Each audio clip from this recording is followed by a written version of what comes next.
I worked hard to build a life while my dad remarried after Mom died. Diana seemed nice at first, and her daughters Jessica and Amanda were polite. But things changed when Dad started working longer hours.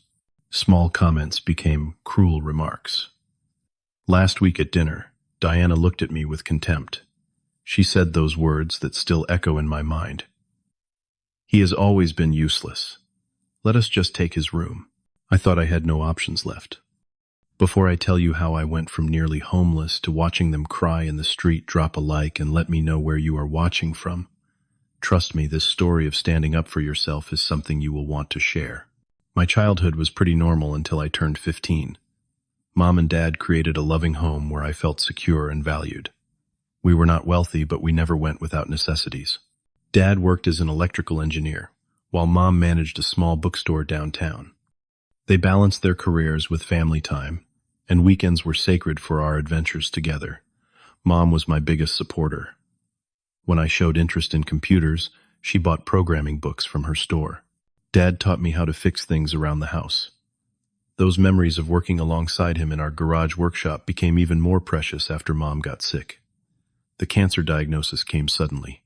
Within 8 months, she was gone. Dad and I were devastated. He withdrew into himself, spending long hours staring at old photographs while I tried to keep our household running.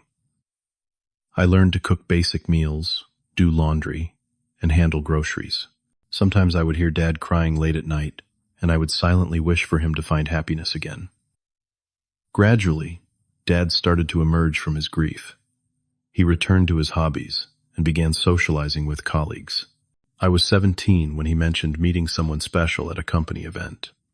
Her name was Diana, a marketing consultant who had recently moved to our city with her 2 teenage daughters. Dad seemed reinvigorated when talking about her, and I was genuinely happy for him. "I would like you to meet her, Lincoln, Dad," said one evening. "Diana is different. She makes me laugh again." I agreed immediately. Seeing the spark return to his eyes was worth giving this relationship a chance, even though I had private reservations about sharing Dad with someone new. Diana visited our home the following weekend. She arrived in a sleek black car, dressed impeccably in a blue dress that complemented her blonde hair. Her smile seemed warm as she extended her hand to me. "Lincoln, your father talks about you constantly," she said, her voice melodic and confident. It is wonderful to finally meet the young man behind all those stories. During that first dinner, Diana asked thoughtful questions about my studies and interests. She mentioned her daughters Jessica and Amanda, both in high school, and apparently excited about the prospect of meeting me. Diana brought homemade dessert and helped clean up afterward. When she left, Dad looked at me expectantly. "She seems nice," I offered, and his face broke into a relieved smile. The next several meetings included her daughters. Jessica, the older one at 17, was outgoing and confident, while 15-year-old Amanda was quieter but smiled easily. Both girls were polite, complimenting our home and asking about my college plans. There were moments when I caught Diana watching me with an unreadable expression, but she would quickly replace it with a smile when noticed. 6 months later, Dad proposed. The wedding was small but elegant, held in the garden of a historic estate. I stood beside Dad as his best man, genuinely hoping this new chapter would bring him joy. After the ceremony, Diana hugged me and whispered, "We are going to be a wonderful family, Lincoln. You will see." The early days of our blended family seemed promising. I had just started college, locally studying computer science while working part-time at an electronics store. Diana redecorated parts of our home, bringing in new furniture and artwork that Dad admired. Jessica and Amanda moved into the guest bedroom across the hall from mine. I made efforts to bond with my new stepsisters.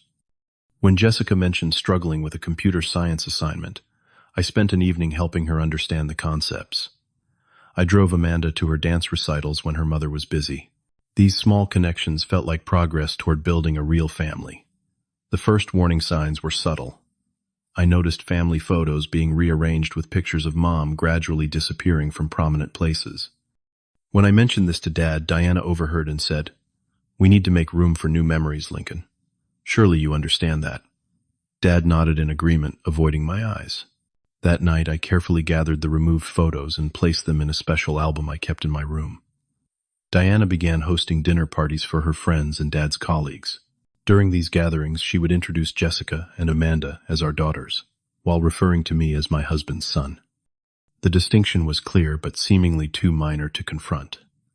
As months passed, Dad worked longer hours on a major project. His absence created space for Diana's behavior to shift. She would ask me to run errands for her daughters or critique how I completed household tasks. When I arrived home late from work one evening, she remarked loudly, "Some people live here like hotel guests, coming and going as they please." My stepsisters followed their mother's lead. Jessica began using my laptop without asking, claiming hers was too slow. Amanda would enter my room to borrow things that often returned damaged or not at all. My private space felt increasingly invaded. I confided in my college roommate Tyler during lab sessions. "It sounds like classic wicked stepmother syndrome," he said, half joking. "But seriously, Lincoln, have you talked to your dad about this?" I had tried, but Dad seemed determined to see only harmony in our household. "They are adjusting, Lincoln," he would say. "Diana's doing her best to create a united family. We need to meet her halfway." So I tried harder. I increased my contributions to household expenses, hoping to demonstrate my value. I took on additional shifts at work while maintaining my grades. Despite the growing tension at home, I remained optimistic that my efforts would eventually be recognized. The financial aspects of our household arrangement became increasingly problematic. Despite being a college student, I was paying rent to live in what had been my home since childhood. Dad seemed uncomfortable when Diana first suggested it, but eventually agreed it would teach me responsibility. "Lincoln needs to understand the real world," Diana said during a family meeting. "He is an adult now." Meanwhile, Jessica and Amanda, both working part-time jobs at the mall, contributed nothing toward household expenses. Their money went toward new clothes, electronics, and weekend trips with friends. When I gently pointed out this discrepancy, Diana dismissed my concern. "The girls are still in high school, Lincoln. They need to focus on their education and social development. Your situation is entirely different." The inequity extended beyond financial matters. My stepsisters routinely left messes for others to clean while I was expected to maintain spotless standards. If I left a single dish in the sink, Diana would call a family meeting about responsibility. "Notice how Lincoln expects others to clean up after him," she would say, despite my consistent efforts to the contrary. Dad would give me a disappointed look that cut deeper than Diana's criticisms. My belongings became casualties in this increasingly hostile environment. I returned from class one day to find my collection of programming books soaked with water. Amanda claimed she had accidentally spilled her drink while borrowing one for a school project. Another time, my external hard drive containing important projects disappeared for days, only to reappear damaged beyond repair. "Maybe you should be more careful with your things," Jessica suggested with a smirk when I expressed frustration. The invasion of my personal space escalated gradually. First, it was items relocated without my permission. Then my closet space was partially commandeered for seasonal decorations because the girls need more room for their things. Even my bathroom time was monitored, with Diana knocking impatiently if I took longer than 10 minutes. During this period, I received an unexpected call from Mr. Harrison, our family attorney. He requested a private meeting regarding some paperwork from my mother's estate. Curious, I met him at his downtown office between classes. "Lincoln, I wanted to ensure you were aware of certain provisions in your mother's will," he explained, sliding a folder across his desk. "Upon your 21st birthday next month, you gain access to a trust she established for you." I was stunned to learn Mom had set aside money from her life insurance policy specifically for my education and future security. More surprisingly, Mr. Harrison revealed that our family home was not solely in Dad's name as I had always assumed. "Your mother added your name to the deed when you were born. Technically, you own 40% of the property," he said, showing me the documentation. "Your father may have forgotten this detail during his remarriage." This information provided context for Diana's increasing hostility. If she had discovered this legal arrangement, it would explain her accelerated efforts to marginalize me. The knowledge gave me a sense of security, but also heightened my caution. I decided not to mention the trust or property ownership immediately. Instead, I focused on completing my semester while saving as much money as possible from my job. I sensed I might need resources for independence sooner than planned. The situation reached its breaking point during a family dinner the following week. Dad was home early for once, and Diana had prepared an elaborate meal. The conversation remained superficial until Diana deliberately changed the subject to household arrangements. I have been thinking, she said, swirling wine in her glass, now that the girls are getting older, they really need more space. Dad nodded absently while cutting his steak. What did you have in mind? Diana set down her glass and looked directly at me. Well, Lincoln has that large bedroom with the attached bathroom. It seems wasteful for just one person, especially someone who is hardly ever here. My fork paused midway to my mouth as I processed her words. He has always been useless around here. Anyway, Diana continued, her voice casual as if discussing the weather. Let us just take his room. Jessica immediately supported the idea. That would be perfect. Amanda and I could have separate rooms finally. I could use the extra closet space, Amanda added, not meeting my eyes. I waited for Dad to intervene to remind everyone that this had been my room since childhood. Instead, he examined his plate uncomfortably. Where would Lincoln stay? He asked quietly. Diana waved dismissively. The basement could be converted, or the small storage room off the laundry area. He is barely home between school and work anyway. I am paying rent, I said calmly, breaking my silence. For my current room, and we appreciate that contribution, Diana replied smoothly. But family needs change, and we all must adapt. Right, dear? She directed this last question to my father. Dad glanced between Diana and me, conflict evident in his expression. We can discuss the details later, he said finally. I nodded and returned to my meal, saying nothing more. Inside, however, I was processing the reality of my situation with crystal clarity. This woman and her daughters were not family to me.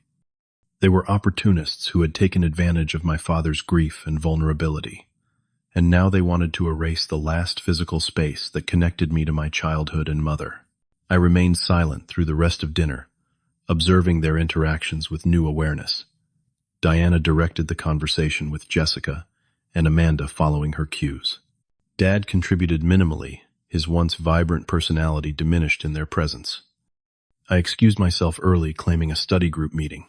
Instead of heading to campus, I drove to Tyler's apartment. My friend listened without interruption as I recounted the dinner conversation. You cannot go back there, Lincoln, he said when I finished. This is not normal stepfamily adjustment. This is systematic emotional abuse. I spent that night on Tyler's couch considering my options. The trust from Mom would activate soon, but I needed immediate action. Before sleeping, I made 2 important calls. One to Mr. Harrison requesting an urgent meeting, and another to my father's sister, Aunt Sophia, who had always remained close despite Diana's efforts to distance our extended family. When I returned home the next evening after classes, I found my belongings packed in boxes and stacked in the hallway. Jessica was directing 2 of her boyfriends in carrying my desk out, while Amanda was already measuring my windows for new curtains. Oh, good you are here, Jessica said when she noticed me. Can you help move these boxes to the basement? Mom wants the room cleared by tonight. I stood motionless, absorbing the scene. My space, my sanctuary, was being dismantled, without even the courtesy of my involvement. Photos of Mom that had been on my nightstand were tossed carelessly into a shoebox. Books were packed with no regard for organization. Where is Dad? I asked, keeping my voice level. Amanda shrugged without looking up from her measuring tape. Working late again. Mom said we should surprise everyone by having this done before he gets home. I pulled out my phone and took several photos of the scene, then turned and walked out without another word despite Jessica calling after me. I drove straight to Tyler's apartment, where he immediately offered his couch for as long as needed. Thanks, but this might be more than a few nights, I admitted. Tyler shrugged. My roommate moved out last week. The room is empty if you want it temporarily. That night I received multiple text messages from Dad asking where I was. I responded simply that I was safe and would contact him soon. Diana also texted her message, dripping with artificial concern, mentioning they had temporarily relocated my things to make urgent repairs in my room. The following morning, I met with Mr. Harrison at his office. After reviewing my situation, he confirmed my legal position. As part owner of the house, you cannot be evicted without proper legal proceedings, he explained. Furthermore, your mother's will specified that the property should serve as your home until you complete your education or turn 25, whichever comes later. Mr. Harrison helped me draft a formal letter, asserting my rights to the property and outlining the improper attempt to displace me. He also suggested documenting all interactions with my stepmother and stepsisters moving forward. Lincoln, this might get more difficult before it improves, he warned. People who feel entitled to something often react badly when challenged. His prediction proved accurate sooner than expected. That afternoon, I received a call from a police officer asking me to come to the station regarding a theft report. Apparently, Diana had reported several valuable items missing from their home, coinciding with my departure. At the station, I calmly explained the situation, showing the officer photos of my forcible removal and providing Mr. Harrison's contact information. The officer seemed skeptical of Diana's claims after seeing the evidence and hearing about the property ownership details. Family disputes like this are primarily civil matters, he advised. But be careful. False police reports can quickly escalate situations. When I returned to Tyler's apartment, a text from Aunt Sophia was waiting. She had spoken with Dad, who seemed confused and concerned about my absence. According to her, Diana had told him I had voluntarily moved out after becoming angry about reasonable household changes. Your father seems to believe you overreacted, Aunt Sophia wrote. I tried to get him to see the bigger picture, but Diana was right there controlling the conversation. This is not the brother I know, Lincoln. The situation deteriorated further when I attempted to retrieve more of my belongings. Diana had changed the locks, claiming it was necessary after the theft she had reported. When I called Dad, he sounded torn. Lincoln, maybe some space would be good for everyone, he suggested weakly. Diana says you threatened her daughters when they were just helping reorganize. Dad, they were taking over my room without permission. I replied, struggling to keep frustration from my voice. I have paid rent for that space, and legally I own part of the house. There was a long pause. What do you mean legally? This is a family matter, not a legal one. I explained what Mr. Harrison had told me about Mom's arrangements. The silence that followed was telling. I need to look into this, Dad finally said. In the meantime, where are you staying? Are you safe? I am fine, Dad. I will call you tomorrow. The next development was perhaps the most alarming. Diana filed for a temporary restraining order against me, claiming I had made threatening statements toward her and her daughters. The petition included fabricated incidents and exaggerated accounts of normal disagreements. Though the temporary order was granted based on her unchallenged testimony, a hearing was scheduled for the following week. This escalation forced me to take decisive action. With Mr. Harrison's guidance, I filed a formal complaint regarding the illegal lockout and conversion of my property. We also prepared comprehensive documentation for the restraining order hearing, including character references from professors, employers, and family friends. The breaking point for Dad finally came when Diana emptied my college fund account, which had been in his name since before Mom died. She claimed she had used the money for household emergencies, but could not provide specifics when Dad pressed for details. Dad called me late that night, his voice strained. Lincoln, I need to see you. Not at the house. Can we meet somewhere? We met at a diner near campus the next morning. Dad looked haggard with dark circles under his eyes and wrinkled clothes. He seemed to have aged years in weeks. I have been blind, he said after ordering coffee. So determined to make this new marriage work that I ignored what was happening to us. I found the papers from your mother's lawyer. Why did not you tell me you owned part of the house? Would you have believed me over Diana? I asked simply. His pained expression answered my question. We talked for hours, Dad gradually revealing how Diana had isolated him from friends and family, controlled their finances, and rewritten the narrative of our lives together. He admitted feeling trapped between loyalty to me and his commitment to his new marriage. I failed you, son, he said, his voice breaking. Your mother would be so disappointed in me. "It is not too late to fix things, Dad," I replied. "But I need you to be honest in court next week. About everything." He nodded determination, replacing the defeat in his eyes. "I will make this right, whatever it takes." The restraining order hearing revealed the full extent of Diana's manipulations. Under oath, she maintained her claims of feeling threatened by my aggressive behavior and unstable tendencies. Her daughters corroborated her story with rehearsed testimony about incidents that never occurred. When my turn came, Mr. Harrison methodically presented evidence contradicting their claims, text messages, witness statements, and academic records, showing my consistent character. The most powerful testimony, however, came from my father. "My son has never been violent or threatening," Dad stated firmly. "Since my wife died, Lincoln has been the most responsible, hardworking young man I know. The claims against him are completely false." Diana's face contorted with rage as Dad detailed her systematic efforts to marginalize me. The judge dismissed the restraining order petition and warned Diana about the consequences of filing false reports. Our next legal step addressed the property issues. Mr. Harrison filed for an emergency hearing regarding my illegal eviction. The documentation was irrefutable. I legally owned 40% of the house, had paid rent consistently, and was entitled to reside there under the terms of my mother's will. The judge was unequivocal in her ruling.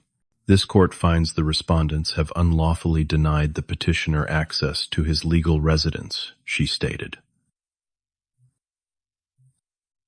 Furthermore, the court orders the immediate restoration of Mr. Lincoln Walker's access to the property and his personal belongings.